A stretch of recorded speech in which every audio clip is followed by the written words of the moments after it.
আমাদের মহান বিজয় দিবসের দিন সরকারের প্রধান উপদেষ্টা প্রফেসর ইউনূস তিনি জাতির উদ্দেশ্যে দেওয়া ভাষণে তিনি আগামী নির্বাচন সম্পর্কে তিনি একটা ধারণা দিয়েছেন। তিনি যে স্পষ্ট করে বলেছেন, যদি স্বল্প সংখ্যক সংস্কার করে নির্বাচন করতে হয় তাহলে 2025 সালের ডিসেম্বরের মধ্যে করা সম্ভব। যদি আমরা আরও কিছু সংস্কার করতে চাই তাহলে 2026 সালের প্রথমার্ধ পর্যন্ত লেগে যেতে পারে। আর তিনি যে বক্তব্য দিয়েছেন তাকে আমরা ইতিবাচকভাবে দেখতে চাই, তাকে আমরা স্বাগত জানাই।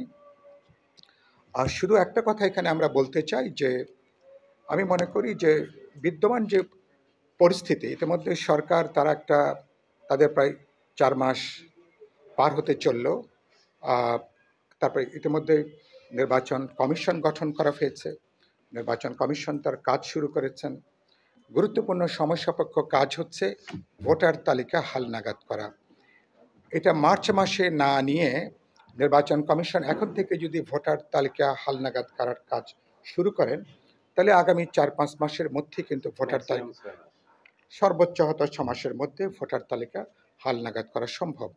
এবং আমরা মনে করি সরকারের দক্ষতা যোগ্যতা যদি থাকে, সরকারে যদি কাজের ক্ষেত্রে যদি গতি আনা যায়, যদি ডাবল ইঞ্জিনের গতি যুক্ত করা যায় বিদ্যমান পরিস্থিতিতে, আমরা মনে করি যে নিশ্চয়ই আমরা প্রয়োজনীয় পরিবর্তন রূপান্তর বা সংস্কারগুলো সম্পন্ন করে আমরা মনে করি যে আগামী বছরের মধ্যেই হয়তো এই নির্বাচন করাটা সম্ভব, যেটা তিনি ইঙ্গিত দিয়েছেন।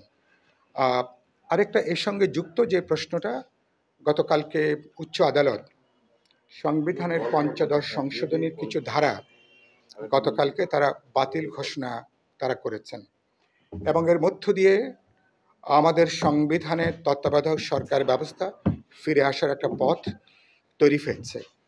আমরা উচ্চ আদালতের রায়ের ব্যাপারেও আমরা আমাদের স্বস্তি প্রকাশ করছি এবং আমরা মনে করি যে এর মধ্য দিয়েও আমরা একটা অবাধ নিরপেক্ষ বিশ্বাসযোগ্য নির্বাচনের দিকে যাবার একটা পথ হয়তো তৈরি হবে।